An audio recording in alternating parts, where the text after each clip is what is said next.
Se case com a minha outra filha, ela é até mais bonita. Minha mãe disse ao meu noivo, e sua resposta fez eu correr.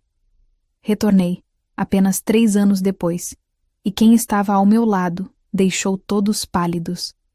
O zíper do vestido de noiva subiu pelas minhas costas, frio e definitivo. Olhei meu reflexo no espelho do quarto.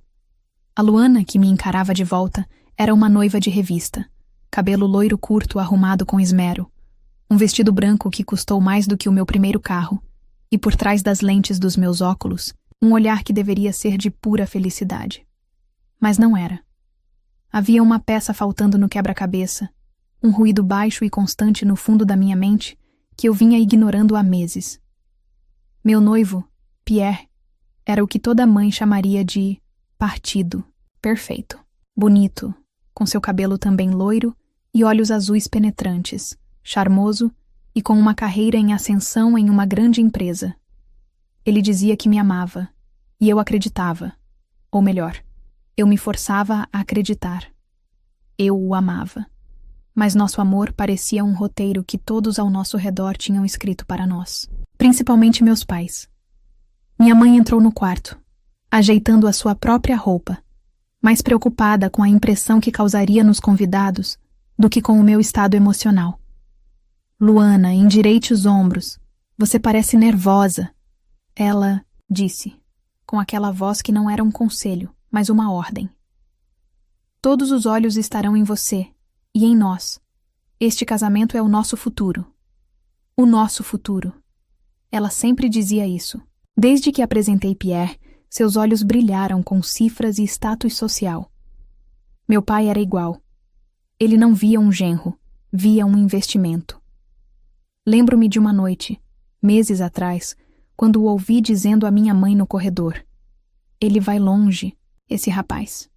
Se a Luana for esperta, ela garante o nosso conforto para o resto da vida. Eu era a isca, o passaporte deles para um mundo de luxo, que eles sempre cobiçaram, mas nunca alcançaram. E então, havia a minha irmã, Sara. Ela entrou no quarto logo depois da minha mãe, usando seu vestido de madrinha. Linda, como sempre, com seu cabelo preto e longo contrastando com a pele clara. Mas seus olhos castanhos, que um dia foram tão cheios de cumplicidade, agora me evitavam. Você está linda, ela disse, mas a frase soou vazia, ensaiada. Obrigada, Sara. Estou feliz que você esteja aqui comigo, respondi, tentando buscar em seu rosto algum vestígio da irmã que eu conhecia. Ela apenas forçou um sorriso e começou a arrumar uma dobra imaginária no meu vestido. Nos últimos meses, ela estava cada vez mais distante. Sempre que Pierre estava por perto, ela ficava quieta, quase invisível. Eu achei que era ciúme, ou talvez ela apenas não gostasse dele tanto quanto nossos pais. Como eu estava enganada. A verdade era muito mais feia e estava escondida bem debaixo do meu nariz. A pressão era imensa. Cada detalhe do casamento, da cor das flores à lista de convidados, foi uma batalha. Meus pais queriam mais extravagância, mais pessoas importantes, mais demonstração de riqueza. Pierre parecia concordar com tudo, sempre com um sorriso polido, dizendo: o que seus pais quiserem, meu amor. A felicidade deles é importante para mim. Na época, eu via isso como gentileza. Hoje, vejo como estratégia. Enquanto minha mãe e minha irmã me rondavam como abutres bem vestidos, senti uma onda de sufocamento. O vestido, antes um sonho, agora parecia uma jaula de cetim. Preciso de 1 minuto. Só 1 minuto, por favor. Pedi, minha voz um pouco trêmula. Minha mãe me lançou um olhar de reprovação. Não demore. Os convidados estão chegando. Elas saíram do quarto, e o silêncio que se instalou foi pesado. Andei até a janela, olhando para o jardim impecável onde, em menos de 1 hora, eu me tornaria a esposa de Pierre. Por que eu sentia esse pânico? Por que a imagem do nosso futuro juntos me parecia tão artificial? Eu precisava de ar. Ar de verdade. Abri a porta do quarto devagar, espiando o corredor. Vazio. Em vez de ir para o jardim, Senti um impulso de andar na direção oposta para uma pequena ala de escritórios do local da festa. Eu só queria um canto quieto, longe de todos, para tentar acalmar meu coração acelerado. Passei por uma porta de madeira escura, entreaberta. E foi então que ouvi as vozes. Vozes que eu conhecia melhor do que a minha própria. A voz aguda e calculista da minha mãe. A voz grave e concordante do meu pai. E a voz suave e sedutora de Pierre, meu noivo.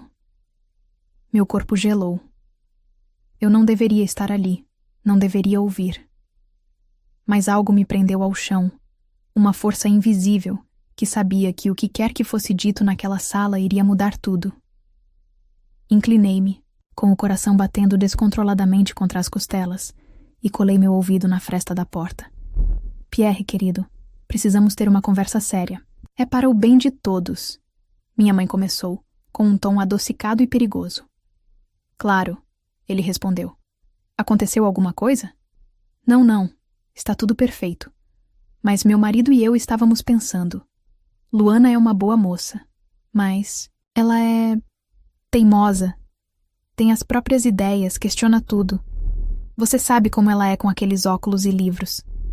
Fiquei paralisada. Minha própria mãe falava de mim como se eu fosse um produto com defeito. O que a senhora está querendo dizer? A voz de Pierre era cautelosa agora. E então veio o golpe, a frase que se tornaria o marco zero da minha nova vida. A frase que queimaria em minha memória para sempre. Foi a voz da minha mãe, clara e sem um pingo de hesitação. Se case. Com a minha outra filha, Pierre. Se case com a Sarah. Ela é até mais bonita. E muito mais obediente. Ela fará tudo o que você e nós quisermos, sem questionar. Um silêncio mortal caiu sobre a sala. Por um segundo, eu rezei.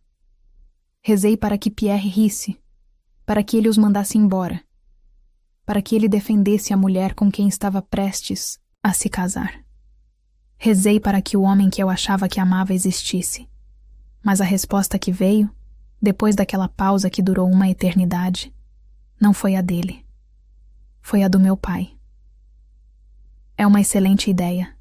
Sarah sempre o admirou. Ela seria a esposa perfeita para um homem como você. Meu mundo começou a desmoronar. Eu mal conseguia respirar. Minhas mãos tremiam tanto que tive que me apoiar na parede para não cair. E então, a voz de Pierre cortou o silêncio. E com um ela cortou meu coração em 1000 pedaços. A minha oração não foi atendida. O silêncio que se seguiu à sugestão do meu pai foi quebrado pela voz de Pierre, e cada palavra foi um prego sendo martelado no meu caixão. Bem, isso é inesperado, ele disse, e eu pude ouvir o sorriso em sua voz. Não era um sorriso de surpresa, mas de satisfação. Mas para ser totalmente honesto com vocês, talvez seja o melhor. Sarah e eu, nós já temos um entendimento, uma conexão, um entendimento, uma conexão. Era assim que ele chamava. O ar escapou dos meus pulmões em um chiado mudo. Meu cérebro, em um último ato de autodefesa, tentou rejeitar o que eu estava ouvindo. Era um pesadelo, uma brincadeira de mau gosto. A qualquer momento eu acordaria no meu quarto, suando frio, e o dia do meu casamento ainda estaria à minha frente, imaculado. Mas o pesadelo continuou. Nós não queríamos magoar a Luana. A voz dele soou falsamente arrependida. Aconteceu. Sarah me compreende de uma forma que a Luana, com todo o seu idealismo, nunca conseguiu. Ela entende o que é preciso para ter sucesso, a importância das alianças certas. Alianças. Era disso que se tratava. Um negócio. Meu casamento era um negócio, e eu estava sendo substituída por um modelo mais novo e mais cooperativo. O ruído na minha cabeça, aquele zumbido constante de que algo estava errado, explodiu em uma clareza ensurdecedora. A distância de Sarah, seus olhares furtivos para Pierre, a cumplicidade entre ele e meus pais, tudo se encaixou. Não era um quebra-cabeça, era uma conspiração. E eu era o único peão no tabuleiro que não sabia as regras do jogo. Então, está resolvido. A voz da minha mãe soou triunfante. Será um pequeno escândalo, mas nós podemos controlar a narrativa. Diremos que Luana teve uma crise de nervos, que ela não estava pronta.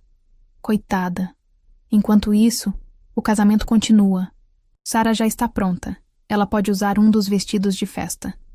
O importante é que a união entre as nossas famílias aconteça hoje. Eu me afastei da porta, cambaleando para trás como se tivesse levado um soco. Meu corpo inteiro tremia, uma vibração violenta que começava nos meus pés e subia até o meu maxilar. O vestido de noiva, a materialização de todos os meus sonhos e esperanças, de repente se tornou pesado, uma mortalha de seda e renda que me sufocava. Eu olhei para as minhas próprias mãos. Nelas, o anel de noivado que Pierre me deu brilhava sob a luz fraca do corredor. O diamante parecia zombar de mim, um símbolo brilhante da maior mentira da minha vida. Com um puxão violento, arranquei-o do meu dedo. A pele por baixo estava marcada, pálida. Não houve um grito. Não houve lágrimas. Naquele momento, a dor foi tão profunda, tão avassaladora, que ultrapassou a capacidade do meu corpo de reagir. Havia apenas um pensamento, uma única ordem que meu cérebro conseguiu formular: fuja. Virei-me e comecei a andar, primeiro devagar, depois mais rápido, até que eu estava correndo descalça pelo corredor luxuoso, segurando a saia do vestido para não tropeçar. Passei pelo quarto onde, minutos antes, eu me olhava no espelho. A imagem daquela noiva ingênua me pareceu uma estranha, uma pessoa de outra vida. Com as mãos trêmulas, arranquei o véu da minha cabeça, deixando-o cair no chão como uma pele de cobra descartada. Abri a porta que dava para os jardins, e o ar fresco da tarde bateu no meu rosto, mas não me trouxe alívio. Corri. Corri sem rumo, passando pelas mesas arrumadas, pelas flores perfeitas, por toda a cenografia da minha humilhação. Um dos funcionários do buffet me viu, seus olhos se arregalando em choque ao ver a noiva correndo como uma louca, com o cabelo desgrenhado e o rosto pálido. Ele abriu a boca para dizer algo, mas eu não parei. Corri para além dos portões de ferro do local da festa, para a rua, de asfalto que queimava meus pés descalços. Eu não sabia para onde estava indo. Minha única bússola era a necessidade de colocar o máximo de distância possível entre mim e aquelas pessoas. Minha família, meu noivo, minha irmã. As palavras ecoavam na minha cabeça um loop de tortura. Se case com a Sara.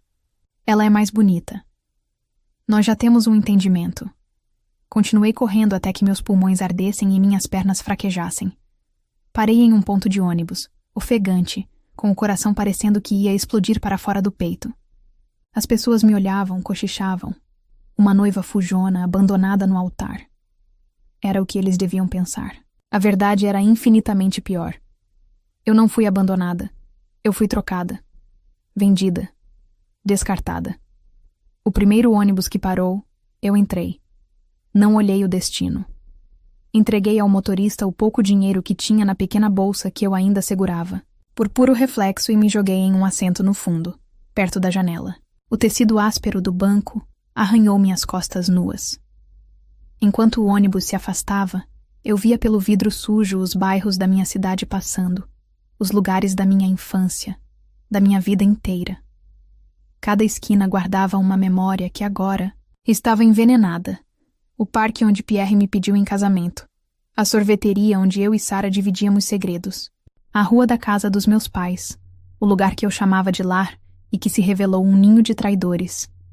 Foi só então, quando a placa de bem-vindo da minha cidade natal desapareceu na distância, que as lágrimas vieram. Elas não foram silenciosas ou delicadas. Foram soluços violentos que sacudiram meu corpo inteiro. Um grito de dor por tudo que eu tinha perdido. Eu chorei pela menina que acreditava em contos de fadas, pela mulher que pensou ter encontrado o amor, pela irmã que pensou ter uma amiga e pela filha que pensou ter uma família. Todos eles morreram naquela tarde, deixando para trás apenas uma mulher de vestido de noiva rasgado, em um ônibus para lugar nenhum, com o coração em ruínas. Eu não sabia para onde estava indo, mas sabia de uma coisa. Eu nunca mais voltaria a ser a mesma. 3 anos.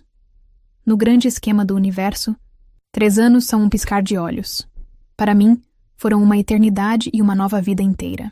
A mulher que fugiu em um ônibus, com o vestido de noiva sujo e o coração em pedaços, não existia mais. Eu a enterrei em algum lugar no caminho, entre cidades desconhecidas e noites insones. Em seu lugar, uma nova Luana nasceu. Eu me mudei. Para a capital, consegui um emprego modesto. Estudei à noite e, lentamente, reconstruí a mim mesma, tijolo por tijolo. Troquei as lentes grossas dos óculos por lentes de contato, que me forçaram a encarar o mundo de frente. Meu cabelo loiro continuava curto, mas agora com um corte moderno e ousado. Eu não era mais a garota quieta que tentava agradar a todos. Eu aprendi a dizer não. Aprendi o meu próprio valor, um valor que não dependia da aprovação de ninguém. E então, eu conheci Jean-Luc. Ele era um empresário francês, charmoso e inteligente, que estava de passagem pela cidade a trabalho. Nosso encontro foi casual, em um café. Ele não viu uma noiva fujona ou uma filha rejeitada. Ele viu a mim, a Luana que eu tinha me tornado. Uma mulher forte e independente. Com ele, o amor não era um roteiro ou um negócio. Era uma conversa fácil, um respeito mútuo e um carinho que curava as cicatrizes que eu nem sabia que ainda estavam abertas. Eu nunca quis voltar para a minha cidade natal. Aquele lugar era um cemitério de memórias. Mas o destino, com seu senso de ironia, tinha outros planos. A empresa de Jean-Luc estava se expandindo, e o local escolhido para a sua nova e maior filial na América do Sul era precisamente a minha cidade. Jean-Luc, sem saber da profundidade do meu passado ali, me pediu para acompanhá-lo na viagem inaugural. Ele seria o anfitrião de um grande evento para lançar o novo empreendimento, e queria que sua noiva estivesse ao seu lado. Meu estômago se revirou com a ideia, mas olhar para o rosto dele, tão cheio de amor e confiança, me deu a força que eu precisava. Eu não era mais aquela garota assustada. Eu voltaria sim, mas nos meus termos. Minha chegada, claro, não passou despercebida. Minha mãe, através de suas redes de fofoca, descobriu que eu estava na cidade e no hotel mais caro. O telefonema foi imediato. A voz dela era um mel enjoativo, fingindo um arrependimento que ela não sentia. Ela insistiu em um jantar. Para colocar as coisas em pratos limpos, minha filha. Sentimos tanto a sua falta. Eu sabia que era mentira. Eles não sentiam minha falta. Sentiam falta da oportunidade que eu representava. A curiosidade sobre o homem rico ao meu lado era o verdadeiro motivo. Concordei. Não por eles, mas por mim. Eu precisava enfrentar os fantasmas do meu passado para finalmente me livrar deles. O encontro foi em um restaurante sofisticado. Cheguei de mãos dadas com Jean-Luc. Quando meus pais me viram, ficaram boquiabertos. A transformação na minha aparência e postura era evidente. Mas os olhos deles rapidamente se fixaram em Jean-Luc, medindo o corte do seu terno, o peso do seu relógio, a aura de poder que ele exalava sem esforço. E lá estavam eles, sentados à mesa, Pierre e Sarah. O tempo não tinha sido gentil com eles. Sarah parecia abatida, com olheiras profundas que a maquiagem não conseguia esconder. O brilho de vitória que ela talvez tivesse tido no dia do casamento havia se apagado, substituído por uma resignação cansada. A vida de aparências que eles levavam, como eu soube mais tarde por conhecidos, era exaustiva. Pierre, por outro lado, parecia ter engordado com a própria arrogância. Ele me olhou de cima a baixo com um sorriso de escárnio, como se eu ainda fosse a garotinha boba que ele enganou. Luana, veja só, o mundo dá voltas, não é mesmo? Ele disse, com a intenção clara de me diminuir. Sim, Pierre. Ele dá, respondi com uma calma que o surpreendeu. Apresentei Jean-Luc e o jantar começou. Foi uma tortura de frases forçadas e sorrisos falsos. Meus pais tentavam impressionar Jean-Luc de todas as formas, enquanto Pierre tentava competir com ele. Ele falava alto sobre suas conquistas, seu carro e principalmente sobre seu cargo. As coisas andaram muito bem para mim depois de tudo. ele disse, olhando para mim. Eu sou gerente sênior de operações em uma das maiores multinacionais de tecnologia do país, um cargo de muita responsabilidade. Ele estufou o peito, esperando impressionar. Minha mãe sorriu, orgulhosa do genro que ela escolheu. Jean-Luc, que até então tinha sido educado e silencioso, observando a dinâmica doentia daquela família, ergueu uma sobrancelha. Ah, é mesmo? Que interessante. É uma boa empresa, tenho ouvido falar. Jean-Luc disse em seu português, com um leve sotaque francês. Qual o nome dela, se não se importa que eu pergunte? Pierre sorriu, presunçoso, e disse o nome da companhia em voz alta, como se fosse o dono. Eu senti um arrepio. Eu sabia que a empresa de Jean-Luc atuava no mesmo setor, mas nunca havíamos discutido os nomes de concorrentes ou subsidiárias. Olhei para Jean-Luc e vi um brilho de compreensão em seus olhos. Ele juntou as peças do quebra-cabeça. Ele pousou o garfo e a faca delicadamente ao lado do prato, limpou a boca com o guardanapo de linho e olhou diretamente para Pierre. O ar na mesa mudou. A calma de Jean-Luc era mais intimidante do que qualquer grito. Entendo, ele disse, com a voz suave, mas carregada de uma autoridade inquestionável. Então você deve conhecer o meu trabalho. É um prazer, finalmente, conhecer um dos nossos gerentes. Pierre franziu a testa, confuso. Nossos gerentes? Como assim? Jean-Luc me ofereceu um sorriso rápido e tranquilizador, antes de se virar. Novamente para Pierre. Sua próxima frase fez o tempo parar. Eu sou Jean-Luc Moreau, o fundador e CEO global dessa empresa. A filial que estamos inaugurando aqui esta semana é a minha mais nova aposta. E eu acredito que você, senhor, se reporta a um diretor que se reporta diretamente a mim. O silêncio que caiu sobre a mesa foi absoluto. Vi a cor sumir do rosto de Pierre, como se todo o sangue tivesse sido drenado de seu corpo. Ele ficou pálido, lívido. Sarah arregalou os olhos, a boca entreaberta, em um ó perfeito de choque. E meus pais? Meus pais congelaram, os talheres a meio caminho da boca, os rostos uma máscara de puro terror e ganância frustrada. Eles não tinham apenas me trocado por minha irmã. Eles tinham trocado a noiva do gerente pela noiva do dono. E naquele instante, eles entenderam a dimensão catastrófica do erro que cometeram. O jantar terminou em um silêncio constrangedor e apressado. Pierre mal conseguia me encarar, enquanto meus pais pareciam ter encolhido em suas cadeiras, subitamente pequenos e insignificantes. Nos dias que se seguiram, a cidade fervilhava com a notícia da inauguração da nova sede da empresa de Jean-Luc. O evento de gala seria o maior acontecimento social do ano, e eu estaria lá, no centro de tudo, ao lado dele. Na noite do evento, eu me senti uma rainha. Usava um vestido elegante de um azul profundo, que em nada lembrava o branco fantasmagórico do meu passado. Ao lado de Jean-Luc, que era a personificação da confiança e do carisma, eu cumprimentava prefeitos, investidores e executivos. Eu não era mais a filha de alguém ou a noiva de alguém. Eu era Luana, e estava ali por mérito próprio, como a futura esposa do anfitrião. De longe, eu os vi, meus pais, Sarah e Pierre. A presença de um gerente sênior como ele era, claro, obrigatória. Eles se mantinham em um canto, deslocados, observando-me com um misto de medo e inveja. O olhar do meu pai não se desgrudava de Jean-Luc, calculando o tamanho da fortuna que ele havia perdido. Minha mãe parecia amarga, forçando sorrisos para os conhecidos. E Sarah? Ela apenas olhava para o chão, seu prêmio ao lado dela, agora, revelado como um homem pequeno e apavorado. Em um determinado momento, Jean-Luc foi chamado ao palco para dar as boas-vindas aos convidados. Fiquei por um instante sozinha, perto da varanda, observando a festa. Foi a oportunidade que Pierre esperava. Ele se aproximou de mim, o rosto vermelho, uma camada fina de suor na testa. A palidez do choque havia sido substituída por uma raiva desesperada. Você está se divertindo, não é? Ele sibilou, a voz baixa e venenosa para que só eu ouvisse.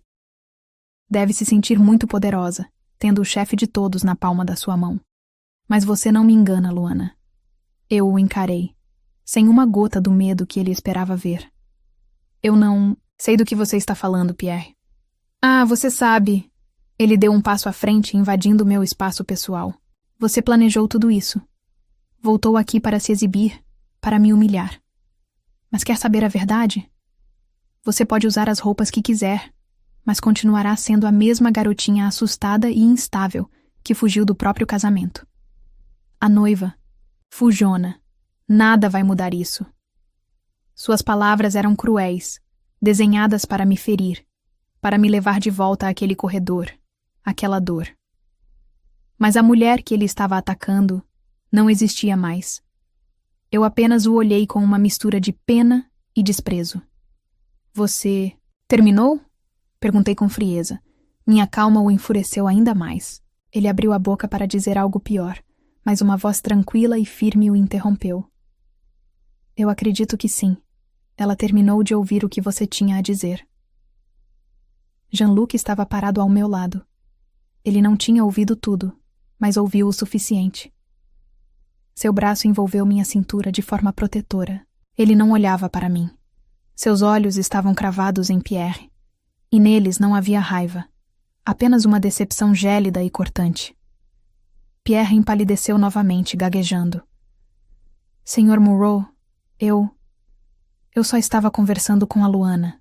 Coisas do passado. Eu ouvi o tom da sua conversa, Jean-Luc disse, a voz ainda baixa, mas ecoando com uma autoridade que fez as pessoas mais próximas se calarem para observar. Minha empresa tem valores. Nós prezamos pela integridade, pelo respeito e pela ética profissional. O que eu acabo de testemunhar é um comportamento inaceitável. Assédio, abuso verbal. Um homem em posição de liderança que usa de intimidação e ofensas pessoais contra uma mulher não é um líder. É um covarde. E um risco para o ambiente de trabalho que eu luto tanto para construir. Cada palavra caía como uma pedra sobre Pierre. O círculo de espectadores aumentava. Eu podia ver meus pais e Sarah à distância, paralisados de horror, assistindo a cena se desenrolar. Jean-Luc então deu o golpe final, com a mesma calma devastadora. Portanto, diante de várias testemunhas, e com base no seu comportamento, completamente antiético e desrespeitoso, considere este o fim da sua carreira na minha empresa. Você está demitido, com efeito imediato. A equipe de recursos humanos cuidará da papelada. Agora, peço que você e seus convidados se retirem da minha festa. Foi como se uma bomba silenciosa tivesse explodido. Pierre ficou sem ar, o queixo caído, os olhos vidrados em puro pânico. Sarah levou a mão à boca, um soluço escapando. Naquele momento, na frente de toda a elite da cidade, de seus colegas e superiores, o mundo de Pierre desabou. O status, o poder, o futuro brilhante que meus pais tanto cobiçaram, tudo virou pó. 2 seguranças discretos se aproximaram e conduziram um Pierre catatônico e uma Sarah em prantos para a saída. Vi o olhar final que ele me lançou. Não era de ódio, mas de derrota absoluta.